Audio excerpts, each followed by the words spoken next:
قال بوارو: أود أولا أن أتحدث إلى الشاب ماكوين، فقد يكون قادرا على إعطائنا معلومات ثمينة. قال السيد بوك: بالتأكيد يا ميشيل، استدعي السيد ماكوين. غادر مسؤول القطار المقصورة، وعاد مسؤول التذاكر ومعه عدد من جوازات السفر والتذاكر، فأخذها السيد بوك منه قائلا: شكرا يا ميشيل، أظن أن من الأفضل أن تعود إلى عملك الآن، وسنأخذ إفادتك رسميا في وقت لاحق. حسنا يا سيدي. غادر ميشيل العربة، وقال بوارو: بعدما نرى الشاب ماكوين أرجو أن يأتي السيد الطبيب معي إلى مقصورة الرجل الميت. بالتأكيد يا سيدي. وعندما ننتهي من هناك. في هذه اللحظة عاد مسؤول القطار ومعه هيكتور ماكوين. نهض السيد بوك قائلا بلطف: إن المكان ضيق هنا، اجلس في مقعدي يا سيد ماكوين، وسيجلس السيد بوك مقابلك. ثم التفت نحو مسؤول القطار وقال: أخرج الجميع من عربة المطعم، ولتكن فارغة تحت تصرف السيد بوارو. أتحب أن تجري مقابلاتك هنا يا عزيزي؟ سيكون ذلك مريحا جدا. وقف ماكوين ينظر من رجل إلى آخر وهو غير قادر تماما على تتبع دفق الكلمات الفرنسية بينهما، ثم بدأ كلامه بالفرنسية بصعوبة قائلا: ما الأمر؟ ولماذا كل هذا؟ أومأ له بوارو بإشارة حازمة أن يجلس في المقعد في الزاوية، فجلس وتمالك نفسه وبدأ يتحدث معه بلغته. ما الذي يجري في القطار؟ هل حدث شيء؟ ثم نظر من رجل إلى آخر، فأومأ بوارو برأسه موافقا وقال: بالضبط، لقد حدث شيء، ويجب أن تكون جاهزا للصدمة. لقد مات مستخدمك السيد راتشيت. زم ماكوين شفتيه وأطلق صفرة، وفيما عدا لمعان بسيط في عينيه فإنه لم يظهر أي إشارة تدل على صدمة أو حزن. إذا فقد نالوا منه أخيرا. ما الذي تعنيه بالضبط بعبارتك هذه يا سيد ماكوين؟ تردد ماكوين قليلا، فقال بوارو: أتفترض أن السيد راتشيت قد قتل؟ ألم يقتل؟ هذه المرة بدا ماكوين مدهوشا، ثم قال ببطء: نعم، هذا بالضبط ما ظننته. هل تعني أنه مات أثناء نومه؟ كيف قد كان الرجل أقوى من... ثم توقف إذ أعوزه التشبيه، فقال له بوارو: نعم، كان افتراضك صحيحا جدا. لقد قتل السيد راتشيت، طعن، ولكنني أود أن أعرف لما كنت متأكدا من أنها جريمة قتل بالفعل وليست موتا عاديا. تردد ماكوين ثم قال: أود أن تكون الأمور واضحة لي. من أنت بالضبط؟ وما هو مكانك في هذا الأمر؟ قال بوارو: إنني أمثل شركة الخطوط العالمية. وتوقف قليلا ثم أضاف: أنا رجل تحر، واسمي هيركول بوارو. ولئن كان هيركول بوارو كان قد توقع أثرا لاسمه فإنه لم يحصل عليه، فكل ما قاله ماكوين هو: حقا؟ أنت هيركول بوارو؟ ثم انتظر أن يتابع بوارو حديثه. لعلك تعرف اسمي؟ إنه يبدو مألوفا نوعا ما، إلا أنني كنت أظنه اسم خياط نسائي. نظر بوارو نحوه باشمئزاز وقال: هذا غير معقول. ما هو غير المعقول يا سيدي؟ لا شيء، دعنا نستمر في موضوعنا. أريدك أن تخبرني يا السيد ماكوين بكل ما تعرفه عن الرجل الميت. أكنت من أقربائه؟ لا، أنا سكرتيره يا سيدي، أو بالأحرى كنت كذلك. كم مضى عليك في هذا العمل؟ أكثر من سنة بقليل. أرجو أن تعطيني كل ما تستطيعه من معلومات. قابلت السيد راتشيت قبل أكثر من سنة عندما كنت في إيران. قاطعه بوارو قائلا: وماذا كنت تفعل هناك؟ ذهبت إلى هناك من نيويورك للنظر في امتياز نفطي، ولا أظنك تود يا سيدي أن تسمع عن كل تلك القصة، فقد خدعوني وزملائي، وكان السيد راتشيت في نفس الفندق، وكان قد تشاجر مع سكرتيره فعرض علي العمل معه وقبلت، وقد سرني أن أجد عملا جاهزا براتب جيد. وماذا فعلت منذ ذلك الوقت؟ سافرنا كثيرا، فقد أراد السيد راتشيت أن يرى العالم، وكان يعيقه عدم معرفته باللغات الأخرى. لقد عملت معه دليلا سياحيا أكثر من عملي سكرتيرا، وكانت تلك حياة سارة. والآن أخبرني كل ما تستطيعه عن مستخدمك. رفع الشاب كتفيه وارتسمت على وجهه ملامح الحيرة، ثم قال: هذا ليس سهلا يا سيدي. ما اسمه بالكامل؟ صاموئيل إدوارد راتشيت. أكان مواطنا أمريكيا؟ نعم. من أي جزء من أمريكا؟ في الحقيقة لا أعلم يا سيدي. حسنا، أخبرني بما تعرفه. الحقيقة هي أنني لا أعلم شيئا أبدا يا سيد بوارو، فالسيد راتشيت لم يتحدث عن نفسه أبدا أمامي أو عن حياته في أمريكا أيضا. ولم لم يفعل ذلك برأيك؟ لا أعلم. خيل إلي أنه ربما كان خجلا من بداية حياته، فبعض الناس يشعرون بذلك. وهل هذا احتمال معقول برأيك؟ بصراحة لا. هل له أقارب؟ لم يذكر أي أقارب له أمامي. بقي بوارو مركزا على هذه النقطة. لابد وأن لديك رأيا ما يا سيد ماكوين. نعم، لدي رأي. فمثلا لا أحسب أن راتشيت هو اسمه الحقيقي، وأظنه ترك أمريكا هاربا من شخص ما أو شيء ما، وأظن أنه نجح في ذلك حتى عدة أسابيع ماضية. وبعد ذلك بدأ يستلم رسائل تهديد. رأيتها؟ نعم، فمن طبيعة عملي هي أن أتابع مراسلاته، وقد وصلت أول رسالة قبل أسبوعين. وهل تم تمزيق هذه الرسائل؟ لا، أنا ما زلت أحتفظ ب2 في سجلاتي، وقد مزق راتشيت واحدة في ثورة غضب. أتريدني أن أحضر لك الرسالتين يا سيدي؟ لو سمحت. غادر ماكوين المقصورة وعاد بعد عدة دقائق ووضع ورقتين متسختين أمام بوارو. كان نص الرسالة الأولى كالتالي: اعتقدت أنك تستطيع أن تخدعنا وتنجو بعملك، أليس كذلك؟ لقد خاب ظنك. لقد خرجنا للإيقاع بك يا راتشيت، وسوف نوقع بك. لم يكن هنالك أي توقيع، ولم يبدي بوارو أي تعليق سوى أنه رفع حاجبيه ثم تناول الرسالة الثانية. سوف نأخذك في نزهة يا راتشيت في وقت قريب، وسوف نصطادك، أتفهم؟ وضع بوارو الرسالة جانبا وقال إن الأسلوب مكرر على عكس الخط. حدق به ماكوين، فقال بوارو بابتهاج: لن تستطيع ملاحظة ذلك، فهذا الأمر يحتاج إلى عين اعتادت هذه المسائل. إن هذه الرسالة لم تكتب من قبل شخص واحد يا سيد ماكوين، بل لقد قام شخصان أو أكثر بكتابتها، بحيث يكتب كل واحد منهم حرفا واحدا من كل كلمة بالتناوب. وعلاوة على ذلك فإن الحروف مكتوبة بشكل منفصل، مما يجعل مهمة التعرف على الخط صعبة للغاية. توقف هيركول بوارو قليلا ثم قال: هل تعلم أن السيد راتشيت لجأ إلي طلبا للمساعدة؟ إليك أنت؟ تأكد بوارو من نبرة صوت ماكوين المستغربة من أنه لم يكن يعلم بذلك، ثم أومأ برأسه وقال: نعم، لقد كان خائفا. قل لي، ماذا كان رد فعله عندما استلم الرسالة الأولى؟ من الصعب قول ذلك. لقد تجاهل الأمر ضاحكا بهدوئه المعهود، ولكن لأمر ما ارتعش قليلا ثم أضاف: شعرت بأن تحت ذلك الهدوء الكثير من الأشياء. أومأ بوارو برأسه ثم سأل سؤالا غير متوقع: سيد ماكوين، هل أخبرتني بكل صراحة ماذا كان شعورك بالضبط تجاه مستخدمك؟ هل أحببته؟ صمت هيكتور ماكوين لدقيقة أو 2 ثم قال أخيرا: لا، لم أحبه أبدا. لماذا؟ لا أستطيع الجزم بالضبط. صمت قليلا ثم قال: سأخبرك الحقيقة يا سيد بوارو، لقد كنت أكرهه ولا أثق به، وأنا واثق من أنه كان رجلا قاسيا وخطيرا، ولكن علي أن أعترف بأني لا أملك تعليقا لرأيي هذا. شكرا لك يا سيد ماكوين. سؤال آخر: متى رأيت السيد راتشيت حيا آخر مرة؟ ليلة أمس في نحو فكر قليلا ثم قال: أستطيع أن أقول في الساعة 10، حيث ذهبت إلى مقصورته لتدوين بعض الملاحظات له. عن أي موضوع؟ عن بعض البلاط والفخاريات الأثرية التي اشتراها من بلاد فارس، فالبضاعة التي وصلت لم تكن هي التي اشتراها، وقد جرت مراسلات طويلة وساخنة حول الموضوع. وهل هذا هو آخر وقت شوهد فيه السيد راتشيت على قيد الحياة؟ نعم، أفترض ذلك. هل تعلم متى استلم السيد راتشيت آخر رسالة تهديد؟ في صباح اليوم الذي غادرنا فيه اسطنبول. لدي سؤال آخر أريد طرحه عليك يا سيد ماكوين. هل كنت على علاقة جيدة مع مستخدمك؟ فجأة لمعت عينا الشاب وقال: هذا هو السؤال الذي يفترض أن ترتعد له فرائصي، ولكن كما تقول الروايات البوليسية الناجحة، ليس عندك ما يدينني. لقد كنت أنا وراتشيت على علاقة طيبة جدا. أرجو يا سيد ماكوين أن تكتب اسمك كاملا وعنوانك في أمريكا.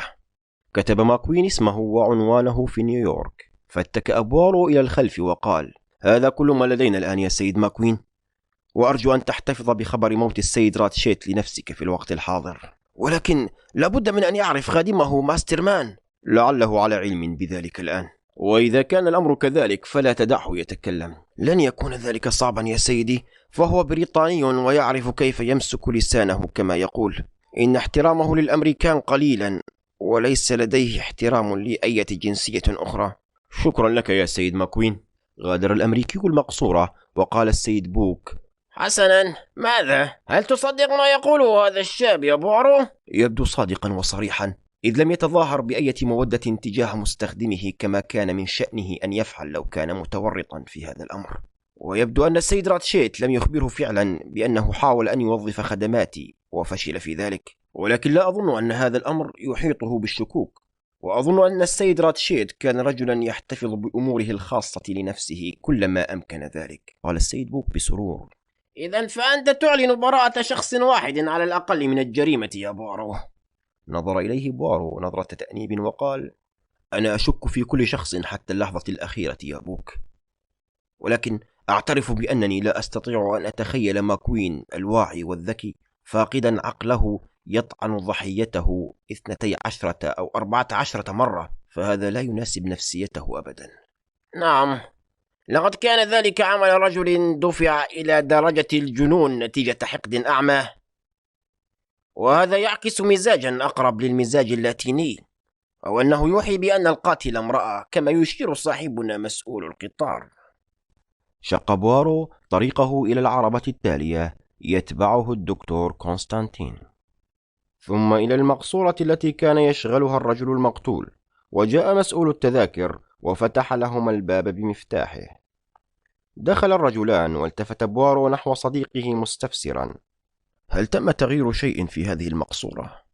لم يلمس شيء، قد كنت حريصا على ألا أحرك الجثة أثناء فحصه. هز بوارو رأسه ونظر حوله. كان أول شيء يحس به المرء هو البرد القارص، فقد كانت النافذة مفتوحة إلى آخرها والستائر مسحوبة. ارتجف بوارو من البرد، فابتسم الآخر متفهما وقال: لم أشأ أن أغلقها يا سيد بوارو. تفحص بوارو النافذة بحرص ثم قال: أنت على حق، لم يغادر أحد العربة من هذا الطريق. ربما أريد من فتح النافذة أن يعتقد المرء ذلك، ولكن إذا كان هذا صحيحا فقد أخفق القاتل في هدفه هذا بسبب الثلوج. فحص إطار النافذة بحرص ثم أخرج علبة صغيرة من جيبه ونفخ بعض المسحوق عليها ثم قال: لا توجد بصمات أبدا، مما يعني أنها قد مسحت، وحتى لو وجدت بصمات فلن تخبرنا إلا بالقليل، فهي إما أن تكون بصمات السيد راتشيت أو خادمه أو مسؤول التذاكر، فالمجرمون لا يرتكبون مثل هذه الأخطاء في أيامنا هذه. وبما أن الأمر كذلك فمن الأفضل أن نغلق النافذة، إنه مخزن بارد هنا بالفعل. ثم قام بإغلاق النافذة فعلا وحول انتباهه وللمرة الأولى نحو الجسد الذي لا يتحرك على السرير. كان راتشيت ممددا على ظهره، وعلى سترة نومه بقع حمراء، وكانت الأزرار مفككة، وقد تكشفت السترة عن صدره. أوضح له الطبيب قائلا: كان علي أن أرى طبيعة الجراح كما تعلم. أومأ بوارو برأسه موافقا ومال فوق الجثة، ثم انتصب واقفا وهو يعبس قليلا وقال: ليس بالمنظر الجميل، لا بد وأن أحدهم وقف هنا وطعنه مرة بعد أخرى. كم عدد الجراح بالضبط؟ اعتبرتها 12 جرحا، بالإضافة إلى جرح أو 2 طفيفين لدرجة يمكن معها اعتبارهما خدشين بسيطين، وبالمقابل توجد 3 جراح على الأقل يمكن لأي واحد منها أن يسبب الموت. شيء ما في نبرة الطبيب لفت انتباه بوارو، فنظر نحوه بحدة. كان اليوناني الضئيل واقفا محدقا إلى الأسفل نحو الجثة، وقد بدت على وجهه نظرة حيرة، فسأله بوارو برقة: شيء ما يبدو لك غريبا أليس كذلك؟ تكلم يا صديقي، أيوجد شيء يحيرك؟ اعترف الطبيب قائلا: أنت على حق يا سيد بوارو. ما الأمر؟ أوضح قائلا وهو يشير بيده: أترى هذين الجرحين؟ هذا وهذا، إنهما عميقان، ولا بد أن كل واحد منهما قد قطع بعض الشرايين، ولكن على الرغم من ذلك فإنهما غير مفتوحين ولم ينزفا كما يتوقع المرء لهما. وعلى ماذا يدل هذا؟ يدل على أن الرجل قد مات قبل مدة من توجيه هاتين الطعنتين إليه، ولكن هذا يبدو شاذا جدا. نعم، يبدو الأمر كذلك، إلا إذا فكر القاتل أنه لم ينجز مهمته على الوجه الأكمل فعاد ليتأكد من الأمر، ولكن هذا يبدو غير معقول أبدا. هل من شيء آخر لديك؟ أمر واحد يا سيدي، وهو: أترى هذا الجرح أسفل الذراع الأيمن قرب الكتف؟ خذ قلمي هذا، هل تستطيع أن توجه مثل هذه الطعنة؟ رفع بوارو يده وقال: لقد فهمت، إنها ضربة صعبة جدا باليد اليمنى، وتكاد تكون مستحيلة على المرء أن يضرب ويده ملوية للخلف. أما إذا وجهت الضربة باليد اليسرى تماما يا سيد بوارو، من المؤكد تقريبا أن هذه الضربة أنجزت باليد اليسرى. قاتلنا أعسر إذن، إلا أن الأمر أعقد من هذا، أليس كذلك؟ كما قلت يا سيد بوارو، إن بعض الضربات الأخرى كانت يمينية بكل وضوح. شخصان؟ لقد عدنا إلى نظرية الشخصين من جديد. وهل كان النور مضاءً؟ يصعب الجزم بذلك، فمسؤول التذاكر يطفئ الأنوار عادة في 10 من كل صباح. ستخبرنا مفاتيح الإضاءة عن ذلك. فحص مفتاح الضوء العلوي ومفتاح ضوء السرير فكانا مغلقين، فقال مفكرا: لدينا هنا فرضية القاتل الأول والقاتل الثاني، كما كان شأن شكسبير العظيم أن يسميهما. طعن القاتل الأول ضحيته وأطفأ النور وغادر المقصورة، ثم أتى القاتل الثاني في الظلام ولم يعلم أو تعلم على أي حال أن العمل قد أنجز، فطعن على الأقل مرتين في جثة ميتة. هل يفسر لك ذلك الأمر يا دكتور؟ نعم، عظيم، فكرة رائعة يا سيدي. أتظن ذلك؟ أنا سعيد بهذا، ولكن يبدو لي أن هذا التحليل هراء. وهل يوجد تحليل آخر عندك يا سيد بوارو؟ هذا ما أسأل عنه نفسي. هل لدينا هنا صدفة أم ماذا؟ وهل سنجد المزيد من المتناقضات التي تشير إلى تورط شخصين في هذا الموضوع؟ أظنني أستطيع الجواب بالإيجاب، فكما قلت لتوي إن بعض هذه الضربات تشير إلى ضعف، إلى نقص إما في القوة أو في العزيمة. لقد كانت ضربات ضعيفة جدا، أما هذه هنا وهذه أيضا فإن قوة كبيرة كانت وراءها، إذ أنها اخترقت العضلات. إذن هي ضربات رجل برأيك؟ بالتأكيد يا سيدي. لا يمكن أن تكون امرأة قد فعلت ذلك؟ ربما، إذا كانت شابة رياضية قوية، وخاصة إذا كانت تحت تأثير فورة عاطفية جامحة، ولكن هذا في رأيي بعيد الاحتمال يا سيدي. هل تفهم قصدي؟ تماما. فالمسألة بدأت بإيضاح نفسها بشكل رائع. لقد كان القاتل رجلا يمتلك قوة تركيز كبيرة، وكان ضعيفا، وكانت امرأة، وكان شخصا يستعمل يده اليمنى، وكان شخصا أعسر. والضحية، ماذا يفعل الضحية أثناء ذلك؟ هل يصرخ؟ هل يقاوم؟ هل يدافع عن نفسه؟ مد السيد بوارو يده أسفل الوسادة وسحب المسدس الذي أراه إياه راتشيت في اليوم الماضي، ثم قال: أترى؟ إنه مليء تماما بالرصاص. نظرا حولهما. كانت ملابس راتشيت النهارية معلقة على الحائط، وعلى غطاء المغسلة كانت عدة أشياء: طقم أسنان في كأس ماء، وكأس أخرى فارغة، وزجاجة مياه معدنية، ومنفضة تدخين تحتوي على عقب سجائر، ورماد ورقة محترقة، وعودي ثقاب محترقين. تناول الطبيب الكأس الفارغة وشمها، ثم قال بهدوء: هذا هو التفسير وراء كسر الضحية. هل خدر؟ نعم.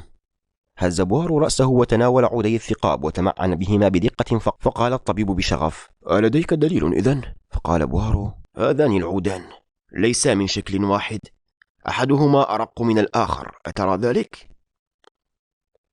إنه من النوع الذي يمكن الحصول عليه على القطار، ذو غطاء كرتوني. بدأ بوارو يفتش جيوب ملابس راتشيت، ثم أخرج من إحداها علبة ثقاب وقارن الاثنين بدقة، ثم قال: العود الأغلظ استعمله راتشيت، دعنا ننظر إذا كان لديه ثقاب من النوع الرقيقة أيضا. إلا أن المزيد من البحث لم يسفر عن العثور على ذلك النوع. كانت عينا بوارو تجولان عبر المقصورة، وكانتا لامعتين وحادتين كعيني طائر، ويشعر المرء أنه لا شيء سيفوت فحصهما. ثم انحنى، وقد صدر عنه صوت ينم عن الدهشة، والتقط شيئا عن الأرض. كان منديلا صغيرا مربعا جميلا. فقال الطبيب: لقد كان صديقنا مسؤول القطار على حق إذن، فامرأة على علاقة بهذا الأمر. فأجابه بوارو: وهي تترك منديلها خلفها بكل هذه البساطة تماما، كما يحدث في الكتب والأفلام؟ وحتى تجعل الأمر أسهل علينا، فإن المنديل معلم بأول حرف من اسم صاحبه. يا لها من ضربة حظ لنا، أليس كذلك؟ شيء ما في نبرة بوارو أدهش الطبيب، ولكن قبل أن يطلب توضيحا انحنى بوارو مرة أخرى على الأرض، وفي هذه المرة وقف وهو يحمل على كفه منظف غليون. سأله الطبيب: أيمكن أن يكون هذا للسيد راتشيت؟ لم يكن في جيبه غليون ولا تبغ ولا محفظة للتبغ.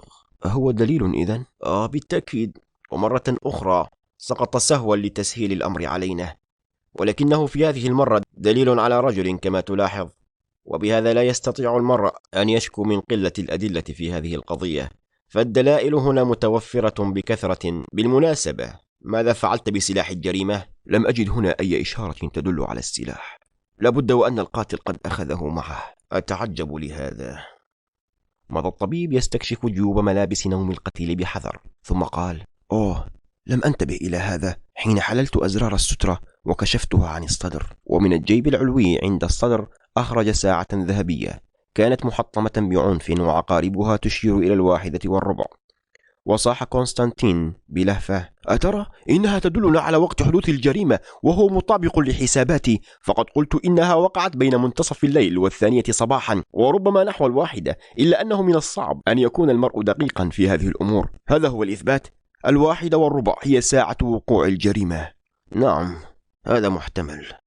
إنه محتمل بالتأكيد. أرجو أن تعذرني يا سيد بوارو، ولكنني لا أفهمك تماما. إلا أنني أفهم نفسي. إنني لا أفهم شيئا أبدا، وكما تلاحظ فإن هذا يقلقني. تنهد ثم انحنى فوق الطاولة الصغيرة يتفقد أجزاء الورقة المحترقة، ثم تمتم لنفسه: ما أريده في هذه اللحظة هو صندوق قبعة نسائية من الطراز القديم. يحتار الدكتور كونستانتين كيف يفسر هذه الملاحظة، وعلى أي حال فإن بوارو لم يمهله حتى يسأل أسئلته، إذ فتح باب الممر ونادى مسؤول التذاكر. وصل الرجل راكضا فسأله بوارو: كم عدد النساء على هذه المقصورة؟ بدأ المسؤول يعد على أصابعه: 6 يا سيدي، الامرأة الأمريكية والسيدة السويدية والشابة الإنجليزية والكونتيسة أندريني والأميرة دراغوميروف وخادمتها. فكر بوارو للحظة ثم قال: لديهن جميعا صناديق قبعات، أليس كذلك؟ بلى يا سيدي.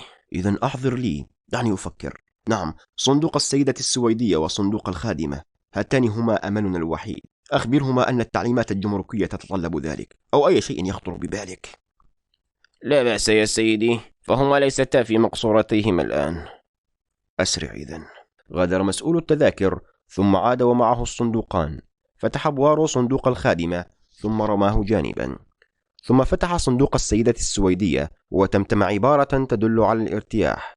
أزاح القبعات بحرص وكشف عن هيكل قبعة من الشبك المصنوع من الأسلاك. هذا ما أريده.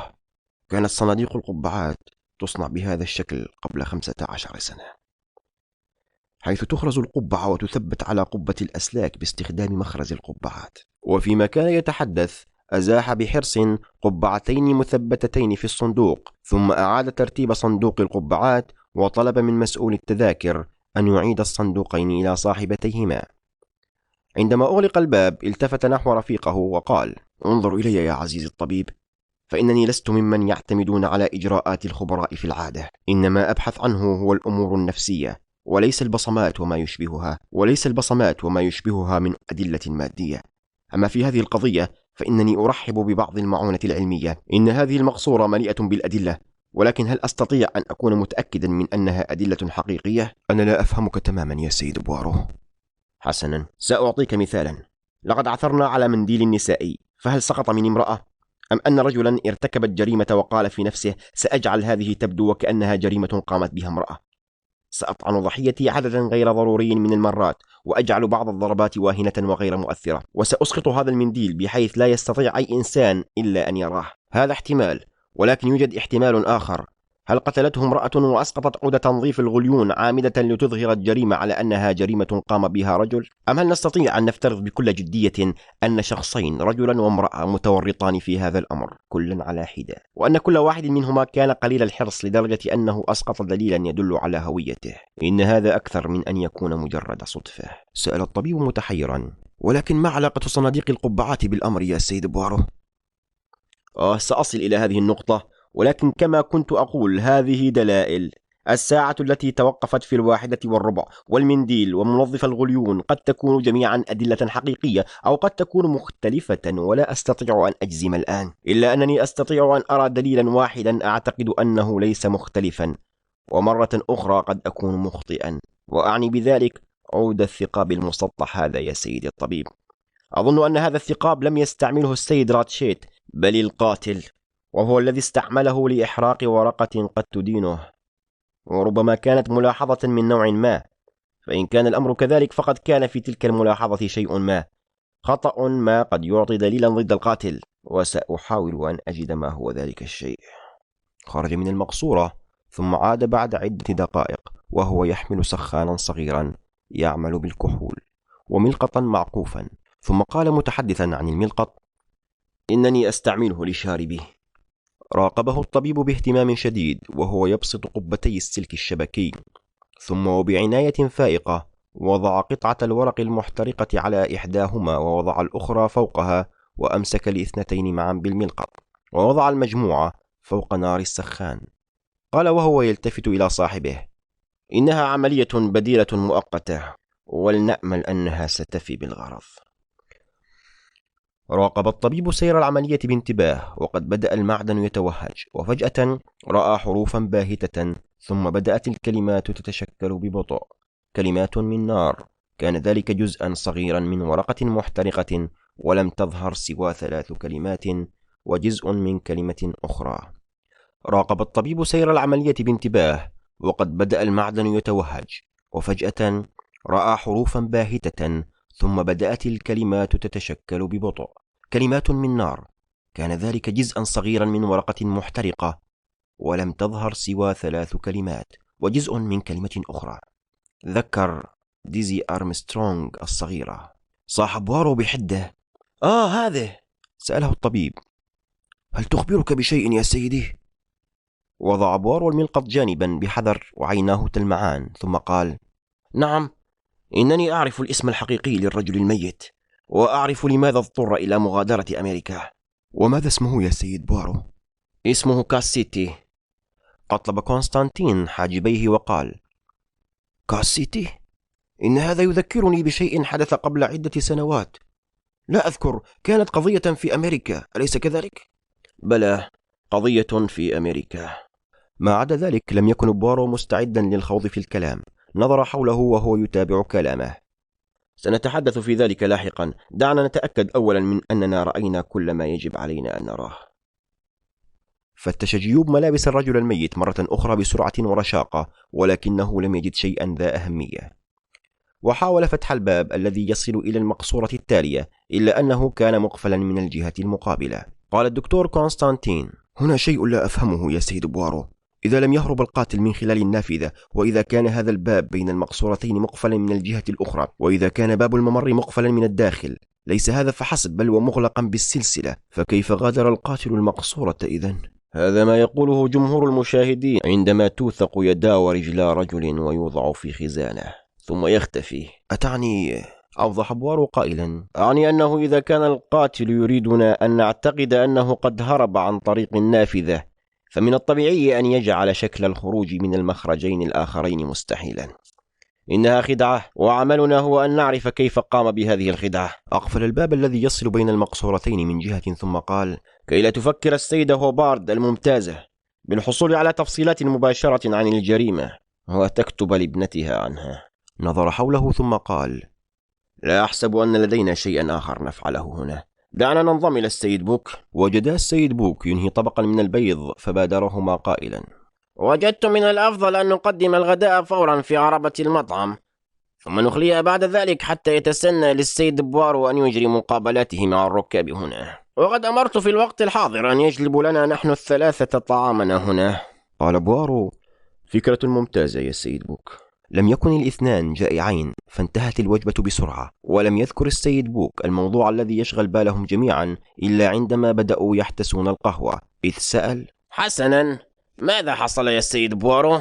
لقد اكتشفت هوية الضحية، وأعلم لماذا كان يجب عليه أن يغادر أمريكا. من هو؟ هل تذكر أنك قرأت شيئا عن الطفلة أرمسترونغ؟ هذا هو الرجل الذي قتل الطفلة ديزي أرمسترونغ، إنه كاسيتي. أتذكر يا سيد بوارو، لقد صدم الجميع بالنبأ في ذلك الوقت، ولكنني لا أتذكر التفصيلات. كان العقيد أرمسترونغ ضابطا إنجليزيا ويحمل وسام صليب فيكتوريا، وكانت أمه أمريكية، وهي ابنة فان دير هالت المليونير الشهير في شارع وول ستريت. وقد تزوج ابنة ليندا آردن، وهي أشهر ممثلة تراجيديا أمريكية في وقتها. ثم عاشا في أمريكا ورزقا ابنة وحيدة أحباها حبا عظيما. ثم اختطفت الطفلة عندما كان عمرها 3 سنوات، وطلبت فدية كبيرة جدا لقاء إعادتها. وبعد دفع مبلغ كبير وهو 200,000 دولار، اكتشفت جثة الطفلة المقتولة قبل أسبوعين من ذلك، على الأقل. وقد استشاط الجمهور غضبا لذلك، إلا أن الأمور ازدادت سوءا، فعندما سمعت الأم بالنبأ صدمت ووضعت طفلا قبل أوانها، كان طفلا ميتا، ثم ماتت هي الأخرى بعد ذلك، فأطلق الزوج المحزون النار على نفسه. يا لها من مأساة. روى السيد بوارو هذه القصة للسيد بوك. يا لها من مأساة. إنني أتذكر الآن، وقد مات شخص آخر إذا لم تخني الذاكرة. نعم، مربية فرنسية أو سويسرية تعيسة الحظ، إذ كان الشرطة مقتنعين بأنها كانت تعرف شيئا عن الجريمة، وقد رفضوا تصديق إنكارها الهستيري. وأخيرا بينما كانت في حالة يأس، رمت المسكينة بنفسها من النافذة وماتت، ثم ثبت أخيرا أنها كانت بريئة تماما من أي علاقة بالجريمة. لا يستحسن أن يفكر المرء في تلك القضية. بعد نحو 6 شهور ألقي القبض على كاسيتي هذا على أنه زعيم العصابة التي اختطفت الطفلة، وكانوا قد استعملوا نفس الأسلوب في جرائم سابقة، حيث يقتلون رهينتهم إذا وجدوا أن الشرطة على وشك اقتفاء أثرهم، ويخفون الجثة ويستمرون في المطالبة بأكبر فدية ممكنة قبل أن تكتشف الجريمة. شرح ذلك السيد بوارو للسيد بوك ثم أضاف: سأوضح لك شيئا يا صديقي، لقد كان كاسيتي هو ذلك المجرم بالفعل، إلا أنه وبسبب وفرة نقوده التي جمعها وبسبب تحكمه الخفيف في بعض ذوي السلطة فقد أطلق سراحه استنادا إلى خطأ فني ما، ومع ذلك كان من شأن الجمهور أن يشنقه لولا أنه كان من الذكاء بحيث اختفى عن الأنظار. لقد أصبح واضحا لي الآن ما الذي حدث. لقد غير اسمه وغادر أمريكا، ومنذ ذلك الوقت صار رجلا مترفا يتنقل في الخارج ويعيش على ما سبق له جمعه. يا له من رجل وحش. لا أستطيع التأسف لموته الآن. أتفق معك. ومع ذلك لم يكن من الضروري أن يقتل على متن قطار الشرق السريع. قطاري، إذ يوجد أماكن أخرى في هذا العالم. ابتسم بوارو قليلا، وقد أدرك أن السيد بوك متحيز في هذه القضية، وقال: إن السؤال الذي يجب علينا أن نطرحه على أنفسنا، هل هذه الجريمة هي من فعل عصابة أخرى معادية خدعها كاسيتي في الماضي، أم أنها انتقام شخصي؟